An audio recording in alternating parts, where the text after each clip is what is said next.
We may be in the midst of the most hyper-targeted presidential election in history. Hyper-targeting is not new in national races. It's actually an advertising term that relates to forming extremely customized messaging targeted at a very specific group of people.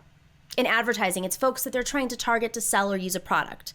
And in national politics, it's folks that they see they need to influence the most to win the election. Of course, these voters all have to be persuadable. There are also voters that are the low-hanging fruit voters. They're probably likely to turn out for the candidate, whether or not the candidate reaches out to them directly, whether they do voter outreach with the candidate and with ads. And then there's the expand the universe voter. In 2016, Trump's team brilliantly hyper-targeted a group of voters that they had assessed were swayable, partly because they had been ignored by the Democratic Party. Steve Bannon and Roger Stone had tested this out with messaging in previous elections. And of course, they used Cambridge Analytica to hyper-target this group of voters while simultaneously trying to drive down some of the Democrats' base. Clinton's team, they took her base, the Democratic base, for granted. With all the voters of all demographics making less than $50,000 a year not showing up the rates needed for her to win traditionally blue states. And then there were the voters that she hadn't realized were disaffected in the Rust Belt, that Trump's team had realized were swayable. Her team was overconfident and assessing really bad data. And they were putting their resources, especially in the end, where they thought that they could drive up turnout, expand the electorate. And unfortunately, that didn't work out so well. We know where this went. She focused on Texas. She focused on Arizona. Important states, important for the Democratic long game. But that can't be your only strategy. Hillary didn't get her base out. She lost the disaffected voters, and she was not able to move the voters in the purple states so that they could become blue states. The rest is history. But don't worry, Joe Biden, he's running a different kind of campaign. A campaign of least resistance. A campaign dependent on mass media in targeted markets. A campaign that sometimes throws bones to progressives just to keep them settled. But basically, this is a campaign being run from the inside, like the actual inside. They are hiding their candidate. Joe Biden is barely doing any media, positive or negative. They're introducing barely any ideas. If you were a foreigner arriving in the United States right now, and you were stuck inside with the rest of the world, watching cable news, America's election headquarters, CNN, you would probably have no idea that we were in the middle of a presidential election. This, coming from the cable news that's only focused on the presidential election for the last 5 years. But if you are a 63-year-old iron worker in Milwaukee watching cable and stressing about the economy, rightfully so, my guess is you'd probably feel like the most important person in the world very soon, because you'd likely see a barrage of very specific political ads, and you'd be getting your mailbox filled up with campaign literature targeted specifically to you. Biden's team has brilliantly used the power of national media, extremely targeted ad buys in key primary states. And of course, he used the establishment to astroturf him through the Democratic primary with barely spending any money on actual voter contact. But will that work in the general election? Whether it was their plan or not, COVID has given the Democratic establishment consultant class the perfect cover for running a campaign that hides their damaged and often off-script candidate from voters and the media. In the last year, we have seen Joe Biden tell voters repeatedly not to vote for him if they don't like him and if they don't agree with his ideas. He's disrespected millennials, veterans, this week Latinos. This week he told people who believe Tara Reade and women to just flat out and not vote for him, despite these crazy numbers showing that many people who believe women and believe Tara Reade are still going to vote for Biden in the face of Trump. It is mind-blowing. On one hand, hiding Biden from the press and the public is damage control, but it goes beyond that. The campaign, they're not trying to make up for communication and organizing that they are losing during COVID and the quarantine. They're not hustling to expand their base. They're not even trying to solidify or excite their base. They are hyper-focused on a handful of voters who they estimate may sway the election. Voters who probably don't care if Biden insults Latinos and millennials and progressives or women. Voters who weirdly may be into that, as they turned to Trump last cycle. So the formula is only to buy ads and mail and digital in like, what, 3 Rust Belt states? Only target voters over 60 in those states? These decisions are coming from the Democratic establishment that listens to the GOP never-Trumpers who now fill up panels on MSNBC and op-ed columns in the liberal New York Times. The same folks who lost McCain his 2008 election, who chose Sarah Palin, who led us into Iraq off of a binder full of lies. They are the guys who think that they can move Trump voters into voting for Biden. These rhinos and the corporate Democrats who handed the election over to Trump. They're being paid to be the Trump voter whisperers? You gotta be kidding me. Based on the $1 billion raised in 2016 and spent, I'm very curious as to where the 2020 campaign donations will go. I mean, at least Hillary, she had field offices in states the Democrats wanted to invest in turning to the future, like Texas and Arizona and Nevada and Georgia. Consultants are expensive, but if there's no field operations, no offices, hell, no in-person convention, where is the money going? Surely Rust Belt state ads are not that expensive. Definitely not more expensive than New York and Texas media markets and Nevada media markets and Californian media markets. Sounds like a great racket. Win or lose, these guys can probably line the wallets of a bunch of well-paid consultants and probably give out a ton of no-show jobs. There's nowhere to go. There are no doors to knock on. And they're still paying for things they would have paid for in 2016. Where is the money going? And in an attempt to calm the Bernie folks, they are going to set up meaningless volunteer task forces with great people on it, by the way. Task forces to refer ideas to the meaningless volunteer platform committee that writes the meaningless platform that absolutely no Democrat needs to abide by. Sounds like a great marketing plan. Meanwhile, these are the guys that are ignoring the crisis of the country. Donald Trump will prey on the Democrats' failure to address working people directly. He'll prey on Democrats refusing to support Medicare for all, even during the greatest health crisis our country has ever seen.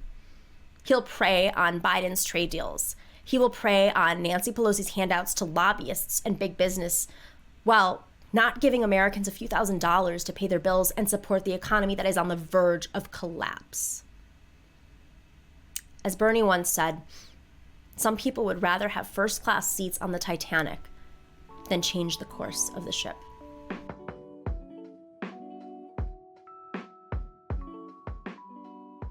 There are plenty of strange reasons why countries are dealing with COVID in different ways. Sometimes it has to do with the economy, sometimes it has to do with the political structure, but it's really hard to know, why even neighboring countries like Portugal and Spain have very different responses to COVID and death rates, and Italy and Greece have very different responses to death rates and cases of COVID. But one of the largest outliers is Cuba. And our next guest is a journalist. He's an award-winning journalist who has worked in Egypt during the Arab Spring and Libya. He has worked in Haiti, and he has been in Cuba on and off for the last few years. And what a time to be in Cuba. So happy to have someone reporting there and letting us know why does everything seem to be working. So Reed Lindsay, thank you for joining the Nomiki Show. Thank you for having me, Nomiki.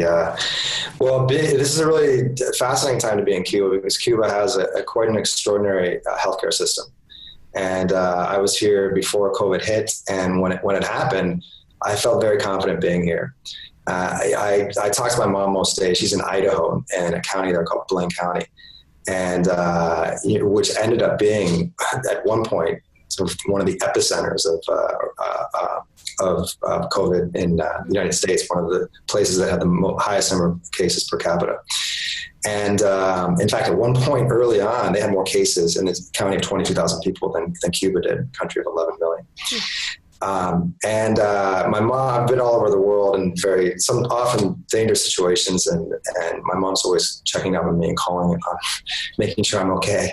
This was one instance where I felt very safe in Cuba, and I was more concerned for her being in the United States than for my safety here, just because from the very beginning, I had a lot of confidence and felt optimistic that Cuba would be able to handle it. And then so far that's exactly what's occurred. Cuba's had around 18, I think right now we're at 1,830 cases, which is about 160 cases per million, compared to the US, which is 4,200 cases per million. So about 26 times per capita the number of cases in the US.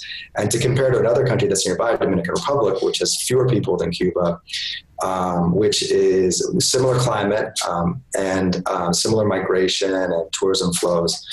There are about 6 times more cases in Dominican Republic than in Cuba. So you write for Belly of the Beast and about the work that you're doing in Cuba, and I think what's so fascinating is exactly what you just described. I mean, you have islands that are very similar socioeconomically, maybe the inflow of tourism, because there's this situation where tourists are bringing in, or maybe didn't even know until the country started, they were bringing in COVID. But I think at this point, most people have probably seen the videos of the doctors from Cuba traveling all over the world and helping other countries whose medical systems have been completely buried and overrun by cases, whether it's not having ventilators or just doctors or healthy doctors, because they're getting COVID as well. What do you think is the secret sauce? I'm just going to lay it out. What do you think is the secret sauce in Cuba? An island. I mean, it seems like an island where people are very friendly and family oriented and socialized. You think that there would be higher cases. Oh, yeah. Well, Cuba, I attribute to a couple things. First of all, Cuba's healthcare system, which is free, which is extensive, it's community-based, and it's preventative. So every community in the entire country has a family doctor. It doesn't matter where you live in Cuba, you have a family doctor that you can see for free anytime you want, and it's available. And those doctors are very connected to the community. They know everybody within their zone, within their area. And they will have people come to them, and often they will go out door to door and visit people if they're not able to come to them. And their focus is on preventative care. The whole idea is to reduce the cost of the healthcare system, and also to keep people healthier by nipping things in the bud. And so people don't have to worry about paying to go to see a doctor, which is what you have to do in the United States for a lot of people. I know I do. And then you go if you start to feel bad, and they can address problems before they get worse. So that kind of healthcare system, I think, is really well prepared to deal with something like this. Because it's again, if you can prevent coronavirus from spreading before things get too bad, before the healthcare system is overwhelmed, because Cuba's healthcare system could be overwhelmed, just like others have been in different parts of the world, but it hasn't gotten to that point. They've stopped it, and I think that community-based system is the way they're done, and you see it on the ground here. In the initial weeks here, just walking out anywhere in Havana, you'll see these people with white coats, tons of young people, medical students, doctors, other types of students in the medical area that would just go out door to door, and they'd come to my house and knock every day. And how are you doing? How are you feeling? Do you have any symptoms? And just checking on people constantly. And I think that is a big part of how they've been able to contain it. Another thing is that they have a pretty extraordinary emergency response system. They've responded incredibly well to hurricanes, for example. I think in Cuba, you're about 10 times less likely to die from a hurricane than in the United States. Those are the numbers of the last 10 hurricanes or so. I think around 4 people per million die in Cuba, in comparison to around 40 some in the United States. So you don't have things like what happened in Puerto Rico. They put a real priority on saving human lives above all else. And I think that, and they're very well organized, and they sort of rally the whole country into action, and they and again, it's focused on it's very preventative in that case as well. They know the hurricane's coming, and they're able to get people to safety and get people shelter before they're hurt. And in the case of coronavirus, they did something very similar. One very interesting aspect of this was through contact tracing, where if a case is known, a confirmed case of coronavirus, they immediately would identify every single person that person was in contact with, and ensure that those people went into isolation. How do they know that? I mean, especially in the early days, it's very hard to tell how many people you're in contact with. Yeah, I mean, I think that I think in the early stages, they were able to identify the contacts pretty quickly. As there was sort of more, it started heading more toward this community spread, where it was more often someone didn't know where they got it. But in the initial days, they'd know, like, it was somebody who owned a bed and breakfast, and they had a tourist from Italy, and so they would know. And often they'd get one contact would lead to another and lead to another. So they were able to, but they were very proactive in doing this. And when they would find a contact, they would often put those people in isolation centers. So you didn't have a choice. 2 weeks, you're in an isolation center. It could be a hotel. It could be a school that's converted into something, some other facility. So we actually just did a report a few days ago in collaboration with a Cuban journalist who came from the United States to Cuba in one of the last flights that was entering Cuba before they shut off the flights. And she had to go to an isolation center. She wasn't contact. She wasn't in contact with anybody necessarily. They didn't know that. But everyone on that flight, they put in an isolation center. So she filmed from within the isolation center, and that's we posted that video a couple days ago. It was really interesting because you could see what it was like, and it wasn't luxurious. But she got fed 3 times a day. She had doctors visiting her constantly, taking her temperature, making sure she was okay. And at the end of the stay, they gave a test to everybody. And as it turns out, everybody was, nobody tested positive. And they went home after 2 weeks.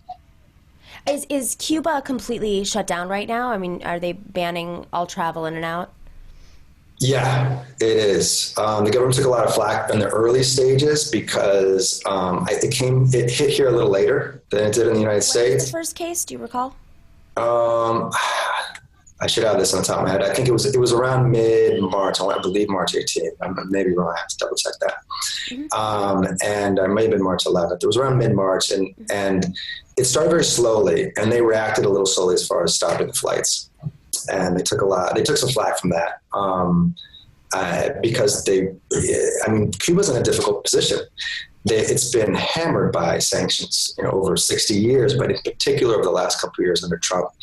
And one of the things that Trump has done is really hurt tourism through all sorts of measures. And so tourism is a lifeblood for the Cuban economy. So to cut off tourism, I think, understandably they were a little reluctant to do that. But pretty quickly, they stopped all tourists from coming home. They only allowed Cuban nationals to return, and then they just stopped flights altogether. That's interesting. So is there, when you say it's shut down, in the U.S., there's a lot of different definitions of shutdown at this point. For instance, in New York, you're not forced to wear a mask. In Los Angeles, you're forced to wear a mask. What is the daily life like at this moment now that it's been more or less two months since the pandemic was declared and since Cuba had the first case? One thing that's very noticeable here is everyone has masks.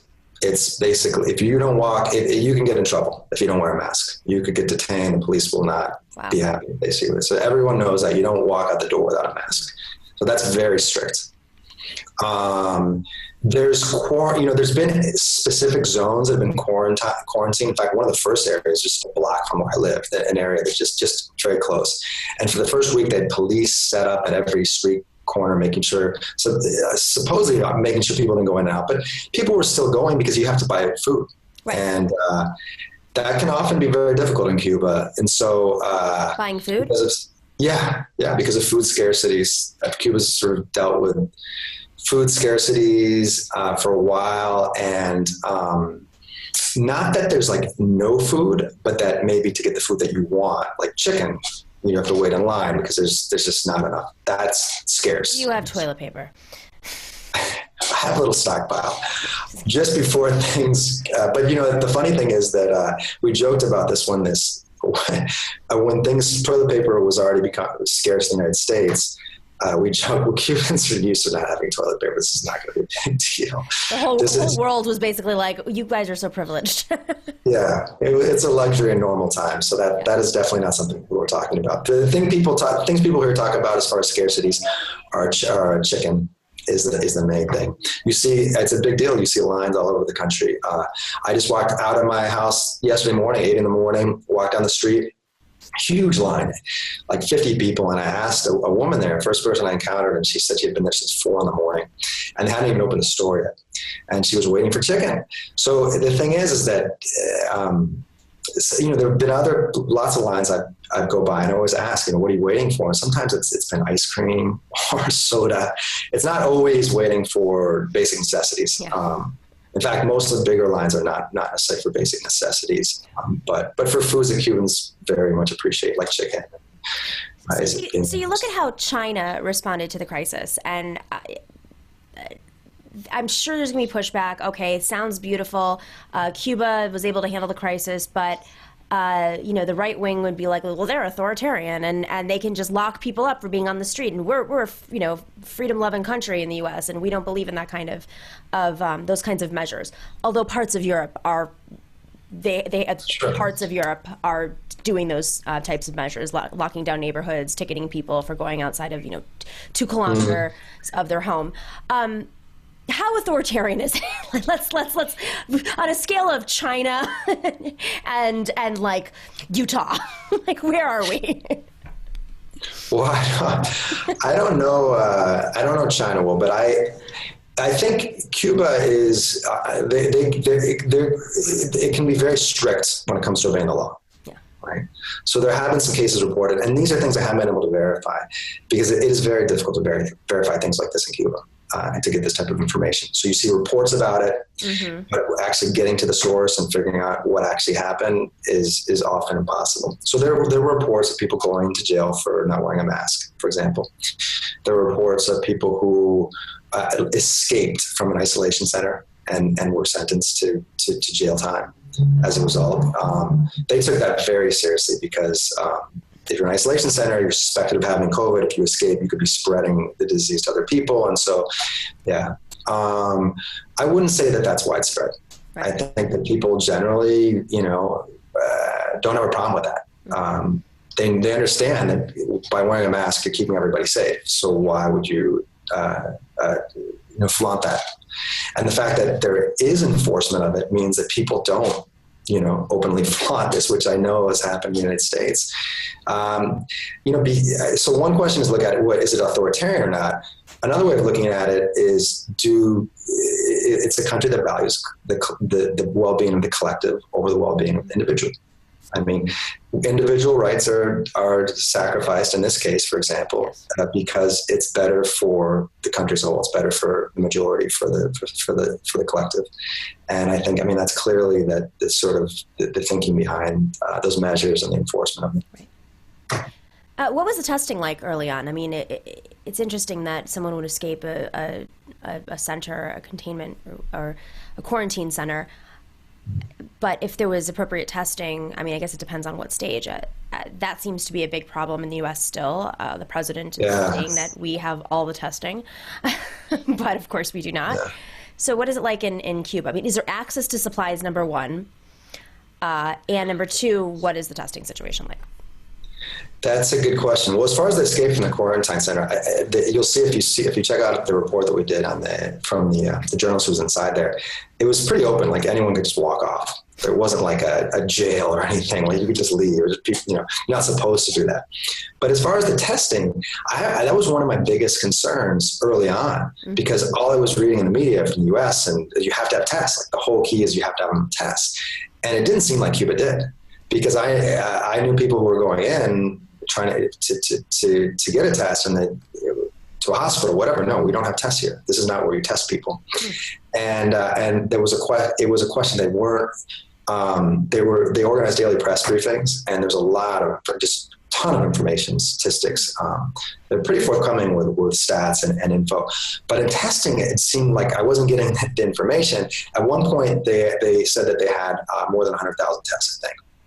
And but I wasn't hearing of, like, they're not going around testing people, who are not suspected. It seems, I get the impression, I don't know this for sure, but that they're very much conservative with the tests. So they will use the test for the people that are suspected. So once you end up in isolation center, and then before they let you go, they test you. And so that's basically, so I was concerned because it seemed like this was the key to it all.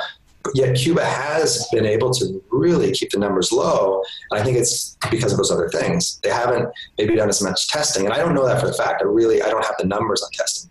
But their contact tracing and their proactiveness with that has been, I think, probably much stronger than in other countries. And then the door-to-door, the doctors just everywhere, doctors, medical students, nurses, just going door to door, just frequent contact with people. And at the slightest symptom, they're taking care of it. They're looking into it. So I think that is, that maybe those other factors have overcome, possibly not testing massively. Because of the sanctions that have increased under Trump, how much of the sanctions have affected the supply, the medical supplies, and just the situation? I mean, our government has a history. The United States government has a history of punishing those communities and foreign countries that we supply aid to at the worst moments. When they probably need it the most. So I'm just very curious to see how that's played out while this crisis is underway. Yeah, that's very much playing out here in Cuba. Well, first, you have to understand, when coronavirus hit Cuba, it was already in a very precarious situation economically because of the sanctions. Right. Trump, we're doing a documentary series right now, which we hope to launch before elections. And it's called Trump's War on Cuba, because he's essentially, he's tightened the embargo in many ways. And it amounts to economic warfare. So, Obama opened things up, and there were tons of American tourists who were coming here. That had come to a halt. He had stopped cruise ships coming here. He had stopped flights into every airport except for Havana. He had limited the amount that Cuban Americans could send to family members in Cuba through remittances.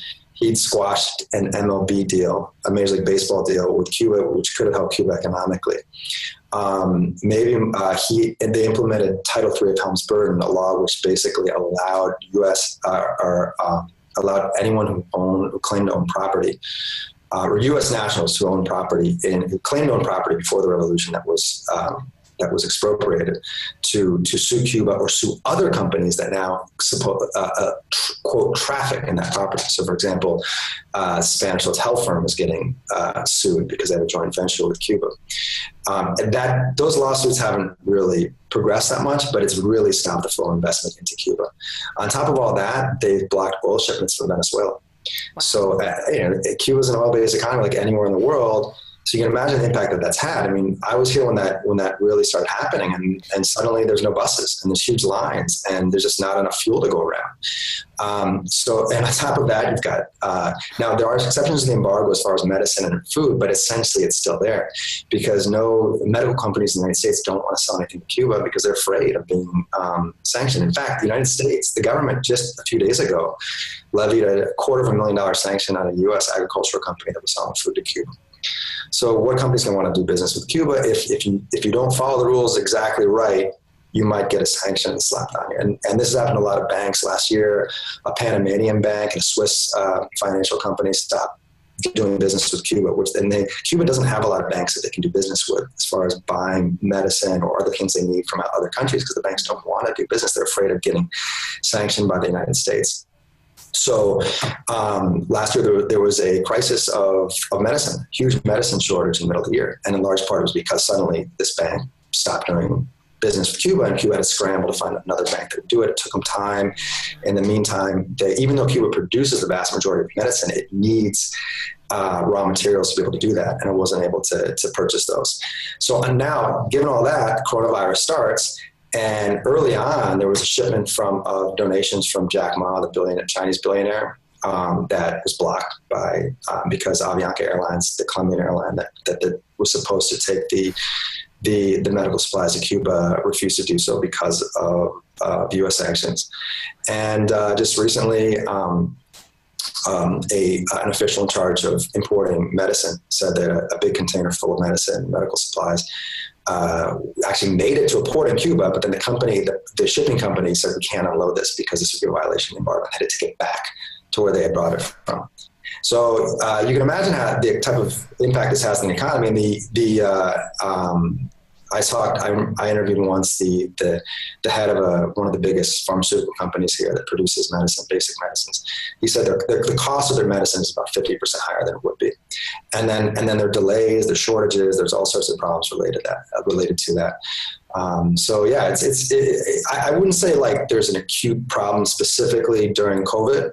In fact, Cuba insists that they have enough resources, and it appears they do to fight COVID, and that they certainly seem to be doing a really good job.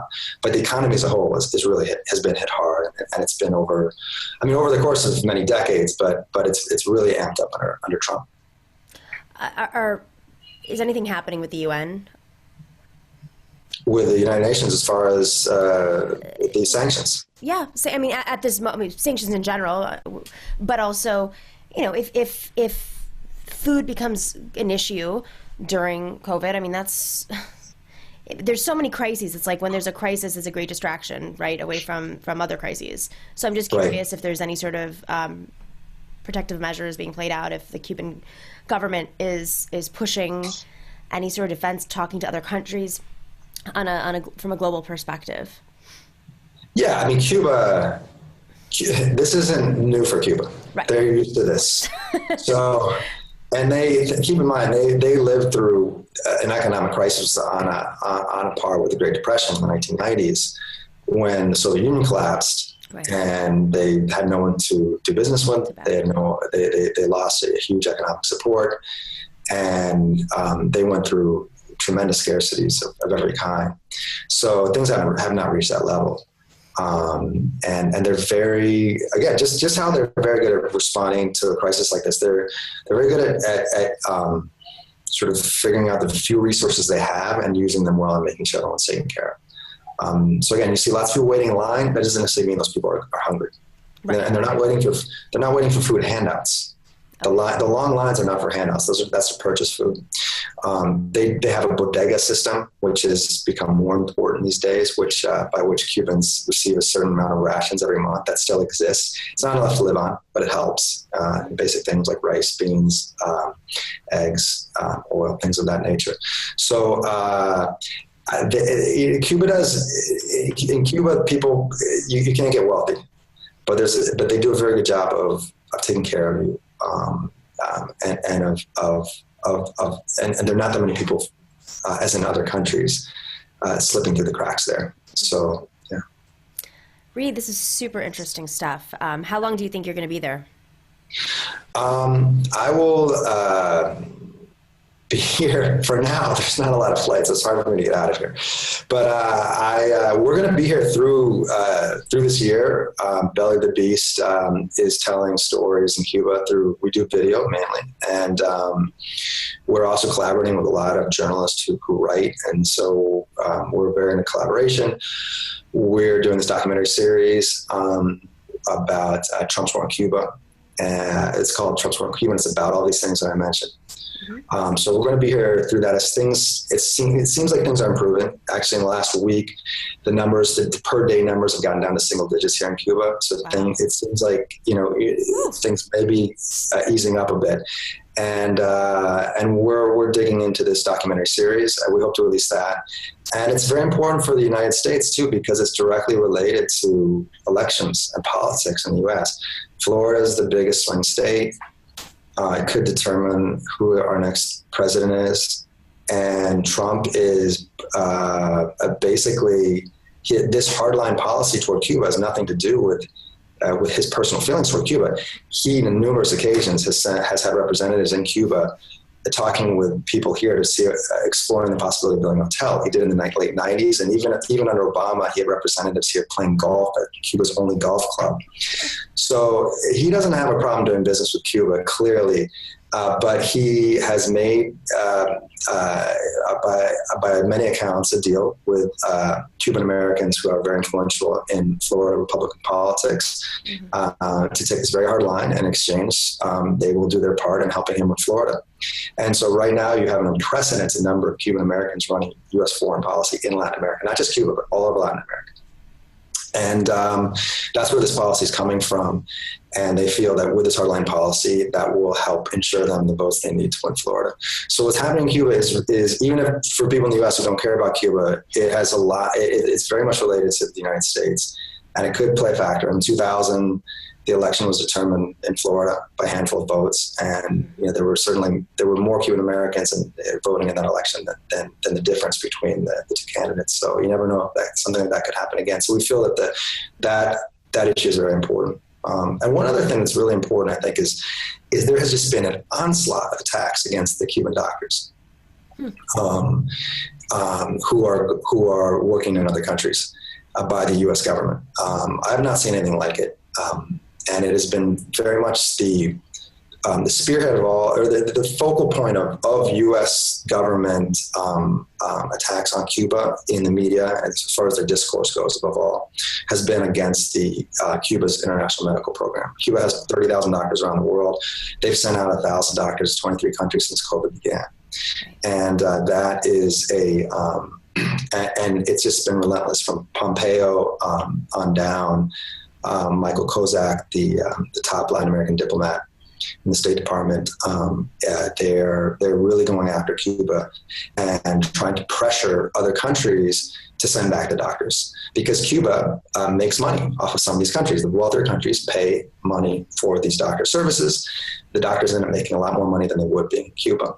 But a large amount of money goes to the Cuban government. And so the U.S. government has called this modern-day slavery and human trafficking. Oh, my God. Yeah, and they've made a lot of headway with that, actually. And unfortunately, there's been very little journalistic investigation into, how are these doctors, are they slaves? Are they doing this voluntarily or not? They're volunteers. No one's forcing them to do it. So that's something to keep an eye on. It's important because I think it's going to come up more and more. They've already got, just in the last couple of years, they were able to, Brazil, Bolivia, and Ecuador all ended their programs, their cooperation with Cuba. And, at the same time that this campaign from the U.S. has happened. So it's had an impact already. And, it's worth paying attention to, because these doctors I lived in Haiti for 5 years. It was unbelievable, the impact of the Cuban doctors and the Cuban medical program as a whole, because they also trained Haitians in Cuba and then sent them back to Haiti, which is basically the opposite of brain drain. It was extraordinary, and Cuba got no good press from it. Nobody noticed outside of Haiti, and they were really a model of what I believe international aid should be in Haiti and all over the world. So your own people rather than importing and. Yeah. What countries are they working with right now? Do you have a sense of who Cuban doctors are is it mainly Latin America, or are they going to other parts of the globe? No, all over the world. During COVID, so they already had 30,000 doctors around the world before COVID, around 30,000. In Africa, some parts of Asia, and many in Latin America. And then since COVID began, they've been sending out this brigade called Henry Reeves Brigade. And it's a special brigade. It's the same brigade that sent doctors to fight Ebola. Oh, wow. It was an effort that was praised by Samantha Power in the before the United Nations. So it was inspiring. And they also fought against cholera. They responded to like earthquake in Pakistan, I think. They've been all over the world. They go to emergency situations. So that brigade was called in action. If you want to be a part of it, you volunteer, they train you, and they send you off. And so a lot of doctors have gone, and they've already gone to 23 countries. So many in the Caribbean so far, some in Central America, Mexico, also a couple in South Africa, Togo, and for the first time, Europe. Cuban doctors in northern Italy and in Andorra. It's very inspiring to be that giving, even when you have sanctions on you, and many of these countries probably haven't done much to block those sanctions. So, Reed, this is really interesting stuff. We can go to bellyofthebeastcuba.com to find it, and the documentary is going to be up on there as well. Or where do you see that happening? Yeah. Our focus right now is on coronavirus, and we'll be doing the documentary series for. Will be released hopefully later in the year. We don't know. We don't have an exact date yet, but hopefully by the fall that will start to come out. Fantastic, amazing work, Reed. Hope to have you keep us updated. I'm very interested in it, and hope to have you on again very soon. Thank you very much. It's a pleasure.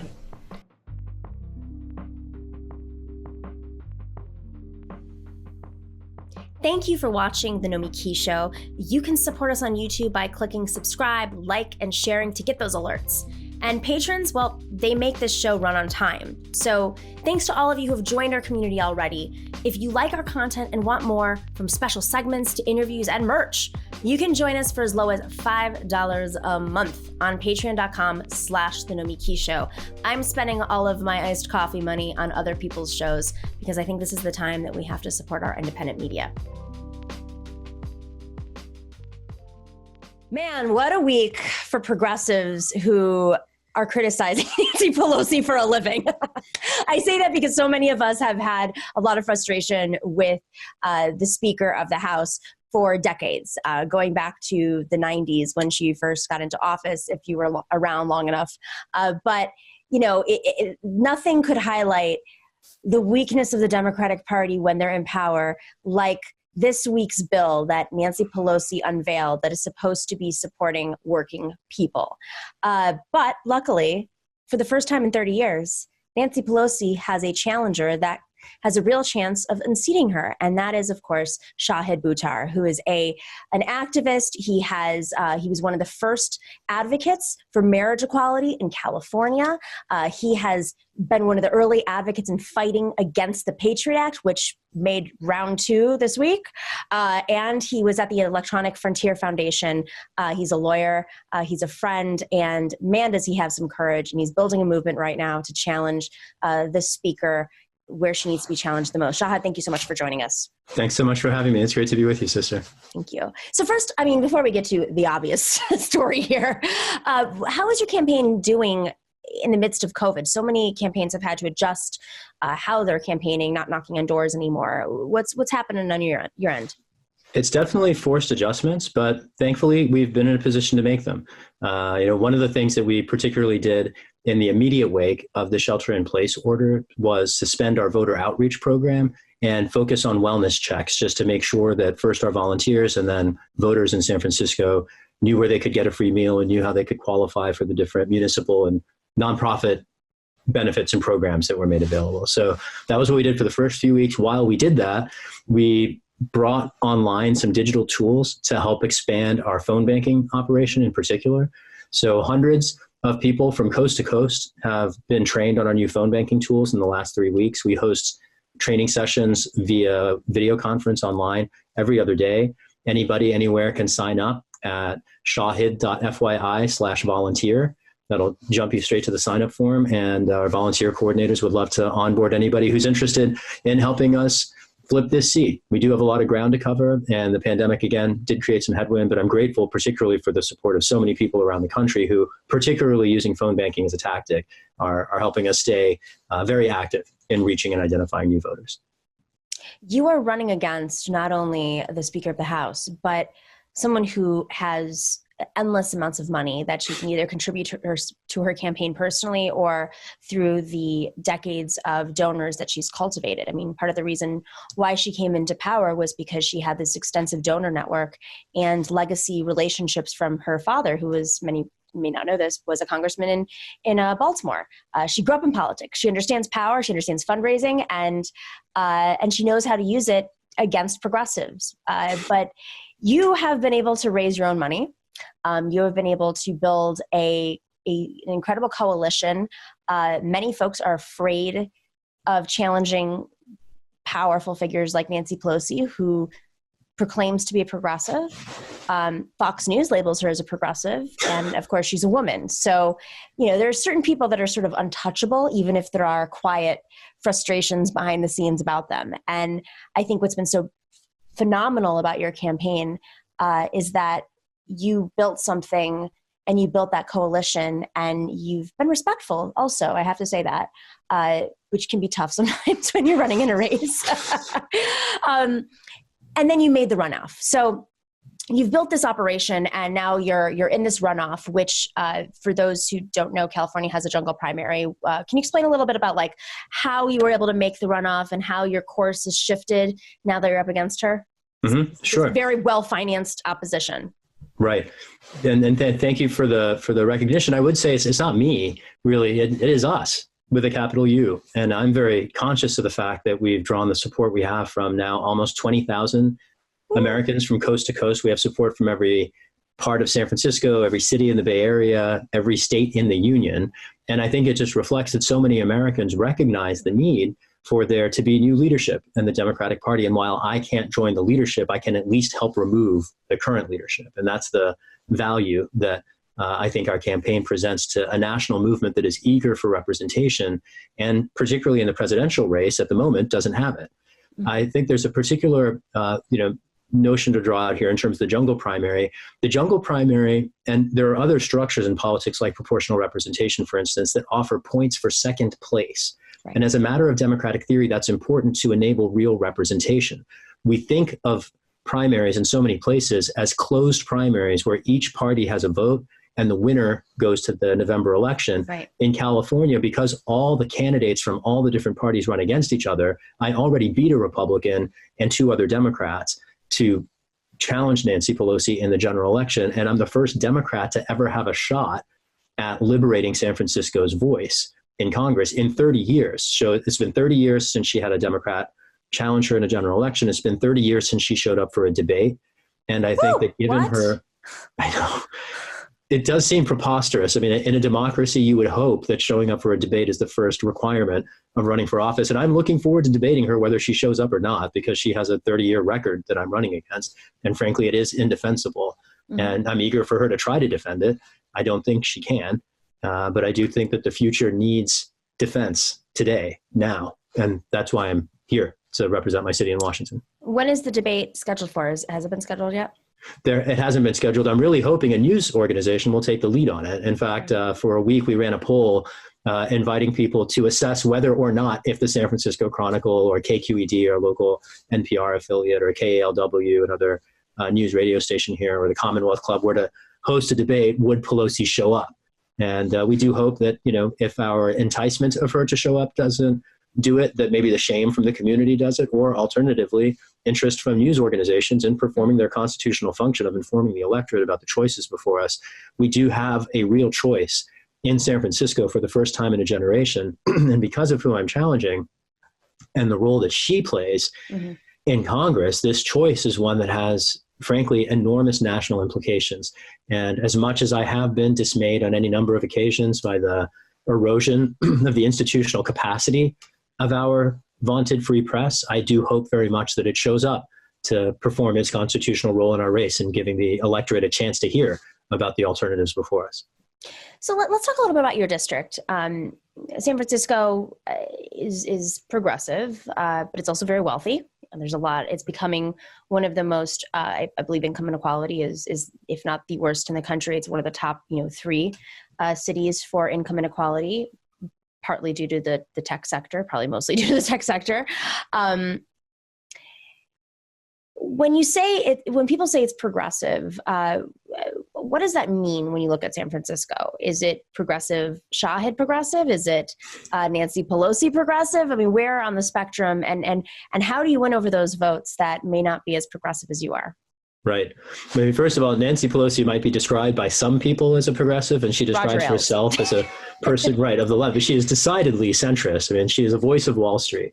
And I think, she's held this seat largely because her fundraising prowess has intimidated potential opponents, and because decades of corporate media propaganda characterize her as standing well to the left of her voting record. Mm-hmm. And in fact, her record in Washington stands far to California and particularly San Francisco's right.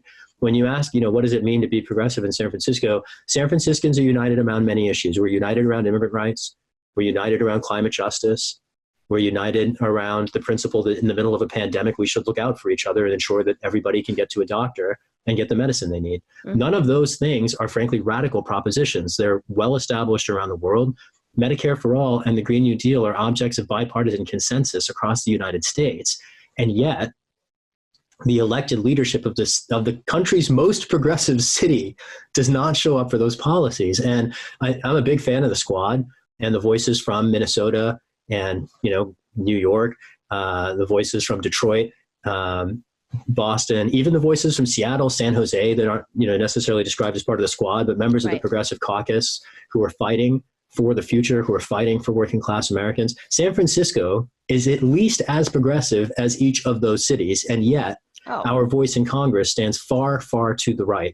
And I do think in San Francisco, even people here who are wealthy understand that they are also subject to many of the same pressures as the rest of us. One of the factors here in San Francisco that makes that inescapably clear is the housing crisis. Right. We have one of the worst examples of the affordable housing crisis of any city in America.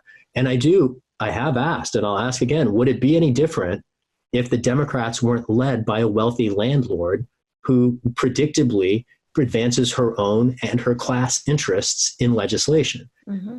I see in the Squad, I see in the Progressive Caucus, legislators from another class, legislators who are not multi-millionaires, legislators who don't have designer freezers full of gourmet ice cream. I am running as a person of the United States, not as an oligarch.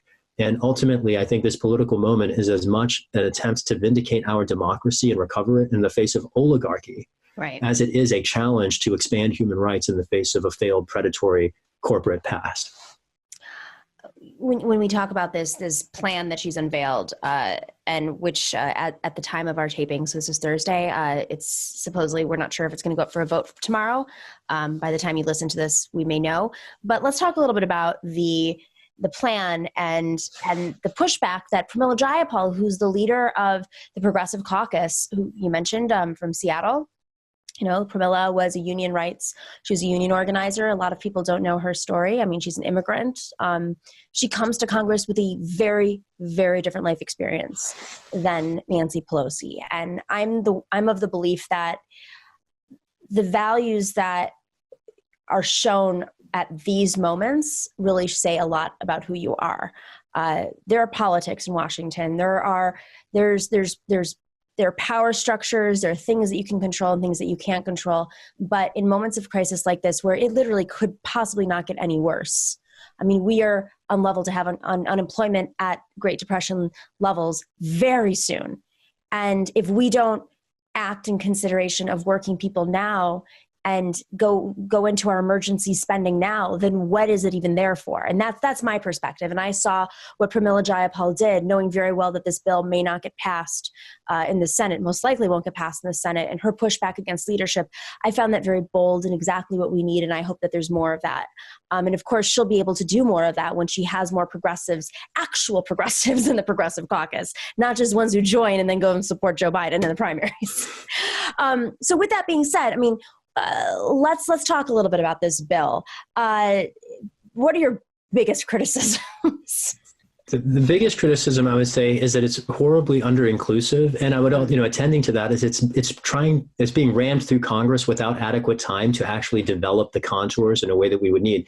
And it's really easy. We saw this with the Patriot Act in bills over 1,000 pages to embed Easter eggs, corrupt examples of influence that nobody has a chance to find until well after the fact when you're trying to pass something that's hundreds of pages.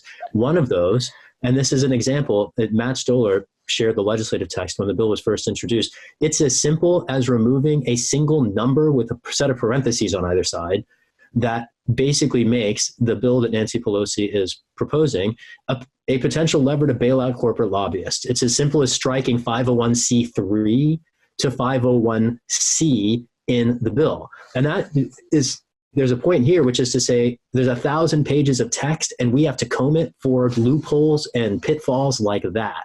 And she wrote it. Let's just be clear. This wasn't written by Republicans. It was written by Nancy Pelosi's office. It was written by Nancy Pelosi's office without input from the rest of the House, which stands well to her left. Now, I do want to shout out, there's lots of things about this bill that are praiseworthy. You know, on the one hand, there's almost $1 trillion for state and local governments that need help.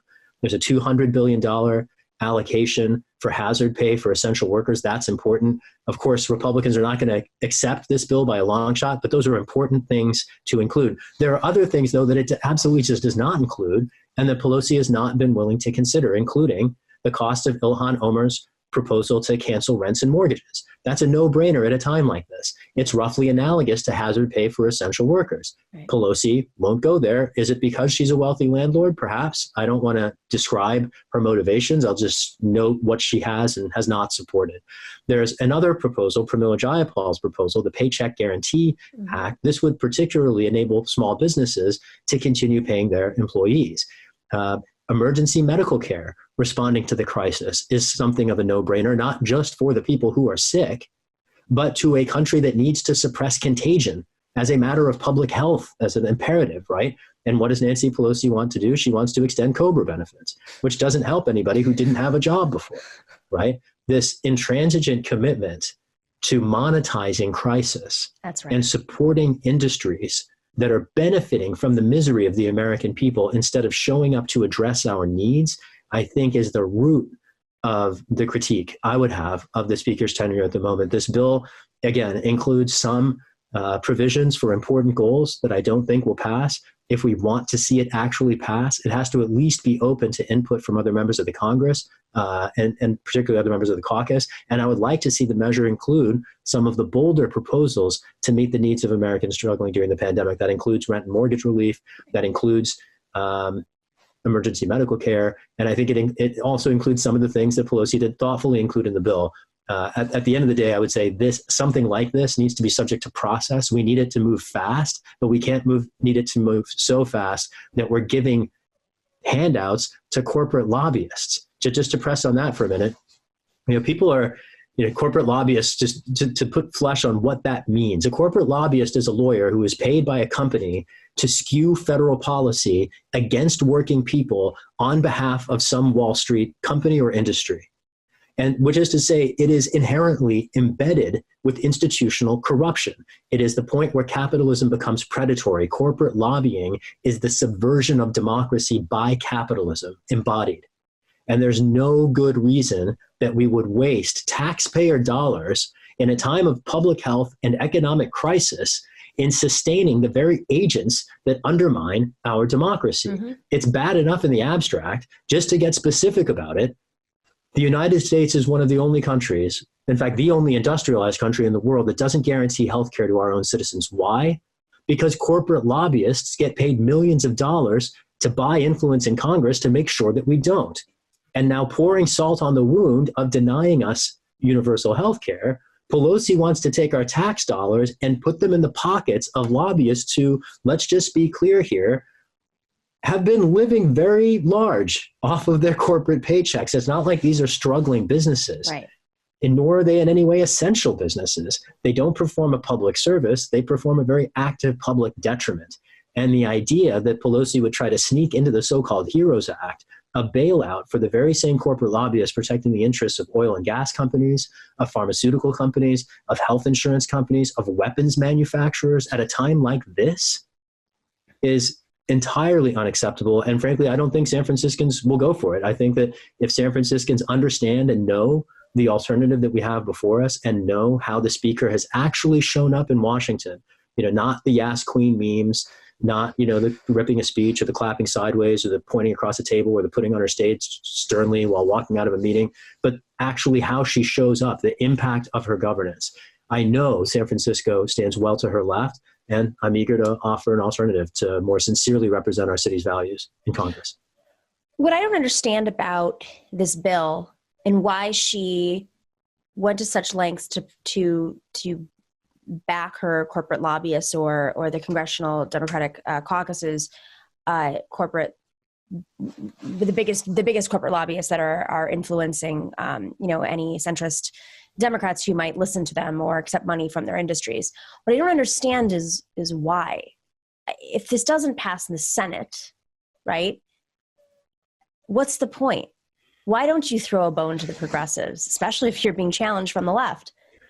Right. To the extent the bill's purpose is to boldly declare what the Democratic Party stands for, we would be best served by including the wish list. If Republicans are going to deride it as a liberal wish list, let's let it actually be that. There's also a value in including in bills that might not pass these sharp distinctions that, again, meet the needs of the American people. If you give hundreds of millions of struggling Americans the chance to show up in November informed by a choice, do you want the party that is going to make the banks pay for your rent and mortgage at a time like this? Or do you want the party instead that's going to give you a one-time cash payment of $1,200 while giving 43,000 millionaires tax breaks over $1.5 million each and calling that progress and calling that class solidarity? It gets really hard to buy the farce of corporate democratic politics. But when we meet the needs of people where they are at, when we embrace policy solutions that actually respond to social crises instead of simply trying to take advantage of them, then we actually can win elections in places that are unlikely. I'm very conscious of the fact that progressives have won seats in the country from Ohio to Georgia that centrists could not. And that is the recipe. The middle of the country will go for a progressive agenda. People in Indiana to Alabama, they need doctors too. And Medicare for all or some version of universal health care, at least as an emergency measure responding to the pandemic, is a no-brainer, not just as a policy matter responding to a social crisis, but also as a political matter, because millions of people need these policies. Millions of people will vote for candidates and parties that promote these policies, and candidates and parties that instead promote the policies that support insurance companies and pharmaceutical companies, as Speaker Pelosi has committed herself to doing. Those parties are going to struggle to attract the popular support that we need in order to win the White House, in order to win the Senate, in order to defend the future, and in order to shrug off the yoke of the predatory system that is driving too many Americans into their graves too soon. Shahid, you have about 6 months until the election, and the economy may or may not open up by then, and who knows what situation we'll be in. But if it stays about the same in California especially, I'm not sure what the turnout level is normally in races like this, and I'm very curious to hear. But how can you make sure that the voters turn out for you when you're not doing door knocking? And she's got all the money to put all the ads up on air. What's your path to making sure that you hit that win number? And with that, what is usually turnout looking like in San Francisco and her district? We have a very high turnout district here. So just by virtue of comparison, I ran for the seat in 2018. I was not the second place finisher in that race, so I didn't make it into the general election. But even in that race, I got as many votes as Ocasio-Cortez did in her primary in 2018. We ran in the same cycle on the same platform, got roughly the same vote total, and I'm back to finish the job now. But we do have to scale our vote total. We won 33,000 votes in March, so that was double my vote total from 2018. And to take the seat, we're probably going to need somewhere in the order of 175 to 200,000 votes. And that's what we're going to get. The path to get there down to a bunch of different pieces. One of them is being very active in the online fora that people frequent. So that includes the traditional social media channels, Facebook, Instagram, Twitter, Twitch, YouTube. We're quite present on all those channels.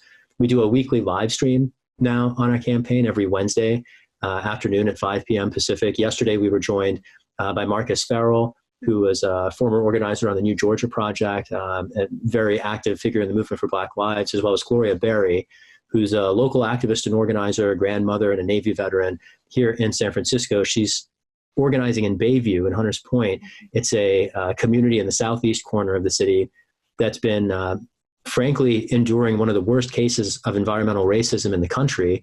And San Francisco prides itself on being a progressive community, and we are, and we have a glaring example of environmental racism in a community where the Navy poisoned one of the last Black neighborhoods in San Francisco for decades. And there's been a continuing cover-up and falsification of the soil samples in the Superfund site, and it brings together a lot of issues. But Gloria was with us on the live stream yesterday talking about those issues. So presenting fora for San Franciscans to hear not just from me and our campaign, but from each other and organizers on the ground doing the important work in our communities to establish housing for all, to take care of our neighbors in the time of a pandemic. Gloria was organizing a mutual aid project in solidarity with unhoused folks in her community. There's lots of those kinds of projects in the Bay Area promoting not just mutual aid, but also, there was a direct action. I was a part of a May Day car caravan promoting Ilhan Omar's proposal to cancel rents and mortgages. Right. Now, I see a lot of activism persisting despite the pandemic, and those voices are part of the movement that we are also part of. I stand as a candidate challenging the speaker, but I'm far from alone. And all of the social movements here, the social movement to challenge militarism, the social movement to promote global climate justice, the social movement to respond to the needs of working Americans in a time of this economic crisis, all of those movements are blowing wind in our sails. And I think between those movements, our online presence, our traditional media presence, the phone banking, and just the discourse that will increasingly grow as the race proceeds, I'm very confident in taking the seat. Maybe one point I'd raise here, for our movement nationally, and I'm going to describe this as the movement to challenge for the White House seats from the left. And that included, not just Bernie's campaign, but there were other candidates in the presidential election who certainly styled themselves as from the left. Marianne Williamson, Tulsi Gabbard, Andrew Yang. There were other voices too. And the supporters of all those different campaigns and candidates, I think, recognize that in the presidential election, there is not likely to be an avenue for the vindication of our vision. Mm-hmm. And whatever we might say about stopping Trump is one thing, but I think a lot of people want to see our vision proceed. And they might not have an opportunity in their respective districts, and we don't have that opportunity in the presidential race. But as the cycle proceeds, because I was one of the winners of the Jungle primary in March, I have my foot in the door until November. Right. And as the cycle proceeds, more and more people, I think, around the country are going to recognize that we have a once-in-a-generation opportunity here in San Francisco to score a massive victory, not for me, and I wouldn't even say for us as a movement. I would say for us with a capital U as a species. We are confronting not just a pandemic, but a climate catastrophe, a preventable climate catastrophe into which the generation of policymakers that precedes us have ducked for decades. And we don't have to take it anymore. And here's the key: we can't take it anymore. The future can't endure it. And if we have any commitment to the future, we have, again, a real chance to demonstrate it here in San Francisco. And with the support of the 20,000 donors who are already fueling our campaign, the 6,000 volunteers, our growing staff and supporters here across San Francisco and across the country, I'm very confident that together we can do the job of beating Goliath in November. That's fantastic. Yeah. I mean, this is ultimately what it comes down to. I think if you weren't paying attention now, if you weren't woke, whatever the term is you want to use, this is the moment. This is the moment where if you've been nervous about standing up to Pelosi or the establishment, there's just too much on the line. When you blatantly support lobbyists, weapons manufacturers, openly knowing very well that the bill may not even go through on the Senate, it's a giant middle finger to most Americans who are working and trying to survive in this crisis as we go into the Great Depression. And to the least of it, for the sake of having history reflect on you as a decent human being, it's pretty sad. It's a sad state that we're in as a party. It's a sad state when our leader is not willing to, she's too stuck in the political games that got her into office, than looking out for the people, us, like as you said. So Shahid, could I say one thing just that you riffed on that for a minute? Of course, yeah. You kind of referenced the idea of being accountable to the future. Mm-hmm. And I often think about this through the lens of people with kids, being accountable to their children and their grandchildren. I'm very happily childless, but I have nephews and nieces. And I do think often about the future and a world where they're going to ask me, what did you do when the chips were down and corporations and policymakers and the system and our culture and our economy was preying on us? Where were you? And I've known my whole life that I want to be able to look them in the face and tell them that I did everything I could, at least, and hopefully preserve a better future so that we don't have that conversation. It doesn't have to have those same overtones. And I see so many parents in particular willing to defer to a predatory system. That's right. Knowing full well what it destines their children for in terms of climate chaos and resource wars and insufficiency and instability. And I want better for everyone's children than that. And we can have it. And maybe a few minutes ago, you were referencing how Pelosi got to Congress as a Democratic Party fundraiser. I'm not a Democratic Party fundraiser. I'm not even a wealthy person. I'm an immigrant to this country. My family lost our house to foreclosure when I was 16 years old.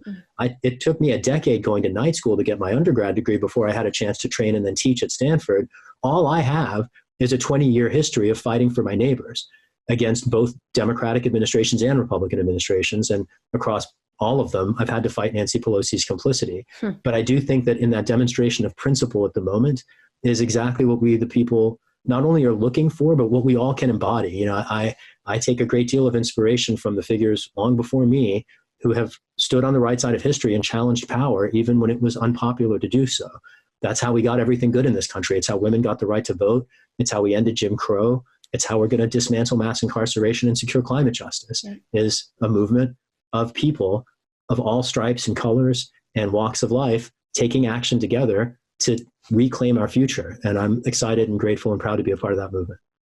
Shahid, I'm excited to see you in Congress. I am. I mean,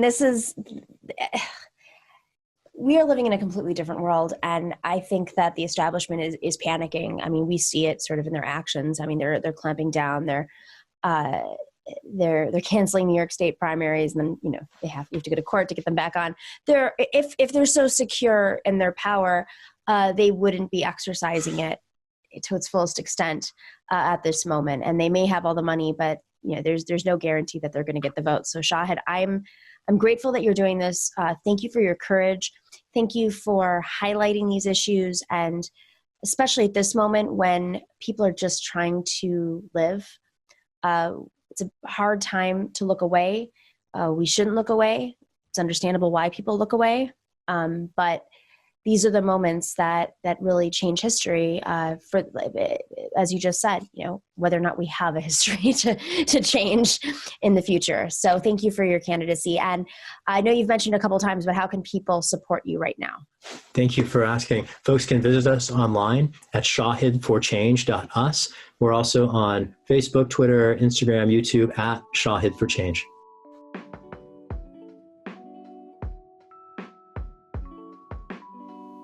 Thank you to Reed Lindsay and Shahid Buttar, as well as our producer, Dorsey, back in New York. Hey there. Don't forget to tune into our live streams on Tuesdays and Thursdays at 8 p.m. Eastern on YouTube. I will be taking your questions. Have a wonderful week, stay healthy, and I am grateful to you.